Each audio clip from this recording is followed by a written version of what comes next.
Okay, I'm gonna try to explain this. When I was vaping, after I wasn't saved biblically, I was on my way to finding the truth, and I think I was, you know, I believed in Jesus, so a part of me was saved, but I didn't come to the knowledge of the truth yet in the scripture. Um, but when I called out for help, something happened where I felt that protection like a shield around me for all the stuff that was happening. Like I felt like I was getting attacked by voodoo doll, pins, um, you know, ghosts, paranormal stuff was happening. I was getting pushed, um, stabbed with pins, grabbed, um, and raped. And I thought I was out of my mind, and that stuff. And then when I called out to him, it stopped. Not all the way, but like 3/4 of the way. And then all those addictions to things stopped. And I was on my way with vaping after that. So then I vaped, and the more I was learning from other testimony of people that were getting gang stalked and what this was all about. So I was coming into the knowledge of it being spiritual, and until I called out to Jesus, then that was my proof that it was spiritual. So, anyways, I was vaping, and I got to a point where I almost was done. Then I went to a NIDA meeting, with my cousin, and we were sitting in the front, and she went to go get something to drink, and then some guy came up to me, and I always seen this guy around, and he came out and sat next to me, and I said, well, that's my cousin's seat, you'll have to go when she comes, whatever. And he's like, well, I'll be your friend, because the devils knew that I was looking for a friend. And he sat right next to me, and he had the same pack of cigarettes I had, and he's fiddling with them, and then he's pushing them like so I'd see them, and they'd be like this. And then he did this in the meeting, and you can't smoke in there, so he's like, pretending that he's lighting it up and this and that. And I'm just watching this, and I'm going, oh my God, talk about temptation or whatever the spirit in this guy was doing. And a little while after that, my cousin came back and he left. It was almost like that was his job, to try to tempt me back in. And when I got back at the house, a little while later, I found a cigarette on the floor, and I thought, oh, I could smoke that. So then I started like wanting to smoke again. It was bad. And I almost was done with it, with the vaping. And then when I moved, I started back again here. And it was almost like, what am I doing? I almost conquered this. I could have kept going. But it was almost like I needed to go back into this smoking thing where, I'm being abused by Ma, or, that's what I feel, even though she has she wants me to quit. Obviously, that's good. But what did I feel from that was all the years of people,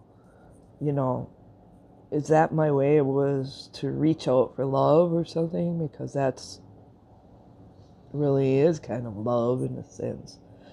But at the same time, it makes me think, oh, whatever, I'm going to do what I want. So I didn't, I didn't come into the knowledge of the truth until a little while after that, being here studying. I seen rightly divide the word everywhere. And I was like, what is that about? But I didn't see knowledge of the truth. I didn't see it in the scriptures. And then I came into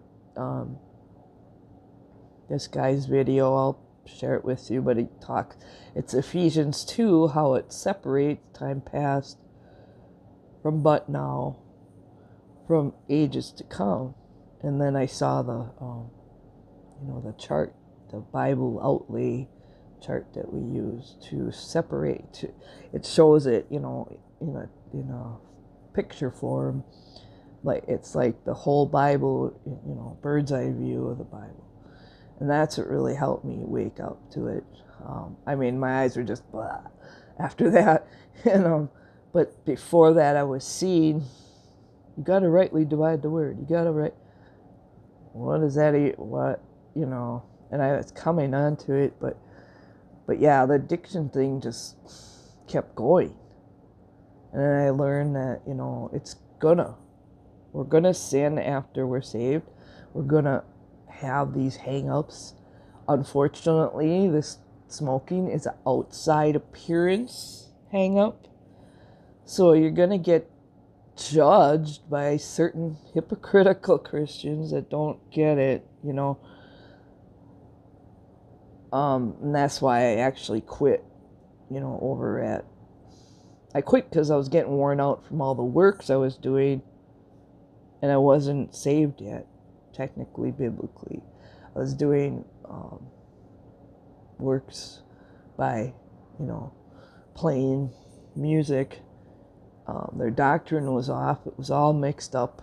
Different Bibles. They had their own Bible that they made. And the people there would be outside judging,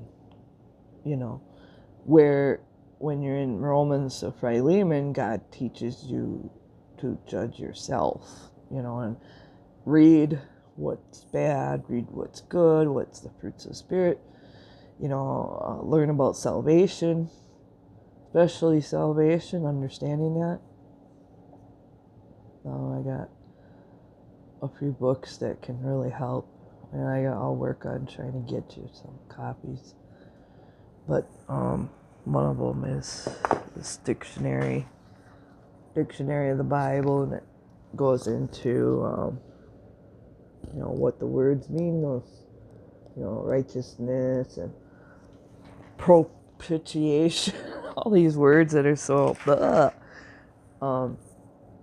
And this book really helped me understand it, because I kind of understood it but all the people that are saved by grace, I started making friends with them, and that's what I share on Facebook and stuff, and that's what helped me understand too, and some of these teachers that I share, but I had to get completely away from any church thing, away from anybody that's still deceived. But I didn't know they were deceived at the time. I thought when I got saved, I thought I was saved when that experience happened. And here I wasn't biblically saved yet, because I didn't even know the gospel yet, where it was my gospel of salvation in the Bible. So, and I, developed bonds with these people like Lori. And it was so heartbreaking having to quit, but I had to get away from them and the church and the deception and be with God in the Bible and study. And that was the only way I could get out and in the right place completely, and learn that there's so much deception out there that it's just off the charts. It is. So you're safe in the Bible, you're safe in Romans through Philemon, and that's where my gang stalking totally stopped. My mind was able to get clear, I couldn't even believe the difference. Then, you know, a little while ago, I went out of it and started studying UFOs and listening to these videos about that, because I was trying to make sense of all my deception, when my mind was a mess. And was this real? You know, is this in the Bible? And I'm trying to make the connections of what happened to me to have it in a testimony form, to make sense in my mind, so my mind could clear, because everybody, well, it's chemical this, it's that, it's all, and it hasn't been proved to be those things. It's a spiritual thing, definitely. And I went through, like Genesis 6, and trying to explain these incubus and succubus evil spirits that are floating in the second and first heaven and messing with unsaved people. So those spirits aren't named that in the Bible. They would just be classified as fallen angels, I guess. Evil spirits are in the Bible. But in Acts 19, I believe it is, it states, the evil spirit knew Jesus and he knew Paul, but he didn't know this other guy that was preaching to him. He said, the evil spirit said, "Who are you?" And then the evil spirit jumped on that guy. So being in Romans through Philemon has proven to me to be, a safe place, because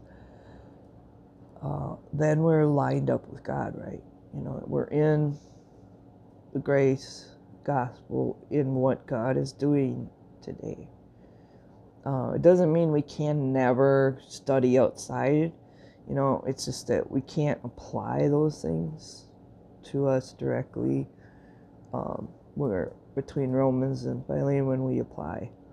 And in the early part of 1 Corinthians and Romans, you got to kind of be careful, because Jesus sent Paul to the Jews first and then to the Gentiles. So as the books go on, it's more, it's them talking to us. Well, it pretty much is, except like Romans 9, 10, and 11 is to Israel, or about Israel.